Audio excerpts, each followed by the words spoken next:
Menantu Herianti, anak bungsu almarhum Akiditio Rudi Setiadi akhirnya buka suara soal keberadaan uang sumbangan 2 triliun untuk penanganan COVID-19 di Sumsel, Sumatera Selatan yang hingga kini belum cair. Hal itu diungkapkan Rudi kepada awak media Senin 2 Agustus 2021 malam di kediamannya setelah diambil keterangan di penyidik Polda Sumsel.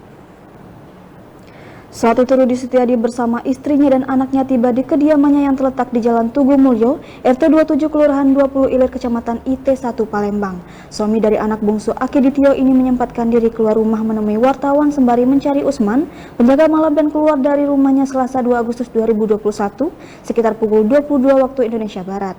Maka Rudi Setiadi pun menyempatkan diri menyapa wartawan yang menyambangi rumahnya sejak sore. Rudi kemudian memberikan penjelasan tentang keadaan sebenarnya, terutama terkait uang 2 triliun yang belum cair sehingga dia dan istrinya Herianti dipanggil ke Polda Sumsel. Namun menurut Rudi tak mudah mencairkan uang sebanyak itu dalam waktu cepat, perlu mekanisme dan prosedur yang harus diikuti. Selain itu Rudi pun menyayangkan banyak yang komentar di sosial media miliknya tanpa berpikir panjang dan menghujat. Namun dia tidak menanggapi komentar dari orang-orang luar yang tidak tahu persoalannya. Sekali lagi Rudi mengatakan untuk mencairkan uang 2 triliun itu perlu waktu dan mereka harus melewati berbagai prosedur.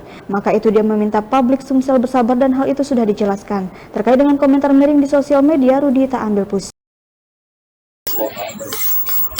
Banyak sih itu yang juga kan dolar pula ngomongin orang dengan kawannya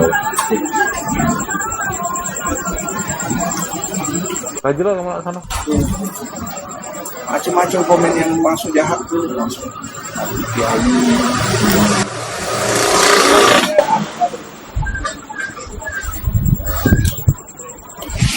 kita ngadep itu sampar wae lah Oh udah kasih biar kebaik, yang penting realita.